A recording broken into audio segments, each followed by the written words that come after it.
ngomongin soal sampah, data dari Sistem Informasi Pengelolaan Sampah Nasional dari Kementerian Lingkungan Hidup dan Kehutanan menunjukkan bahwa Indonesia menghasilkan 34,85 juta ton timbunan sampah pada tahun lalu 2022. Dari total tersebut ada 12,13 juta ton sampah per tahun yang tidak dikelola.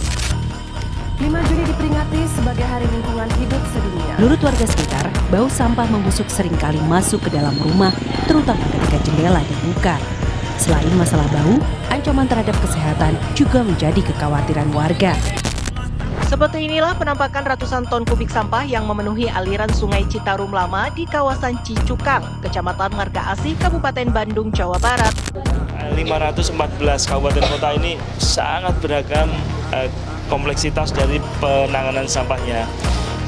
Tidak semua metodologi, tidak semua teknologi bisa kita gunakan rata di seluruh tanah air. Sangat beragamnya ini yang kemudian semestinya ada suatu wadah untuk diskusi. Kemana teman-teman masyarakat Indonesia menanyakan bagaimana sampah itu harus selesai.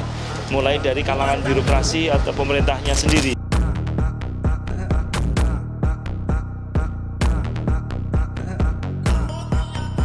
Ya, Perhimpunan Dokter Paru Indonesia melaporkan peningkatan kasus penyakit pernafasan terkait polusi, termasuk infeksi saluran pernafasan atas di Ibu Kota Jakarta, konsisten melampaui 100.000 per bulan setelah periode Oktober 2022.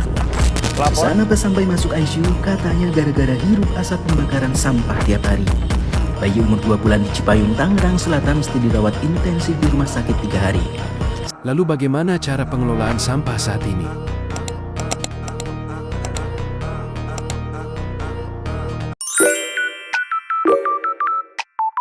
Satu, pemilihan sampah itu misalkan sampah berdasarkan jenisnya, ada organik, anorganik, dan B3. Pengurangan sampah atau reduce, yaitu dengan mengurangi penggunaan barang sekali pakai dengan cara membawa botol minum sendiri, menggunakan tas daripada plastik, dan mengurangi membeli produk yang berkemasan berlebihan. Penggunaan barang kembali, yaitu dengan menggunakan barang-barang yang masih layak pakai seperti botol kaca menjadi tempat bumbu, kardus bekas bisa menjadi tempat penyimpanan, kain bekas bisa dijadikan lap atau keset, dan lain-lainnya. Daur ulang atau recycle, yaitu mengolah sampah menjadi produk baru seperti kertas bekas dijadikan kertas daur ulang, plastik dijadikan kerajinan tangan, dan makanan bekas dijadikan kompos.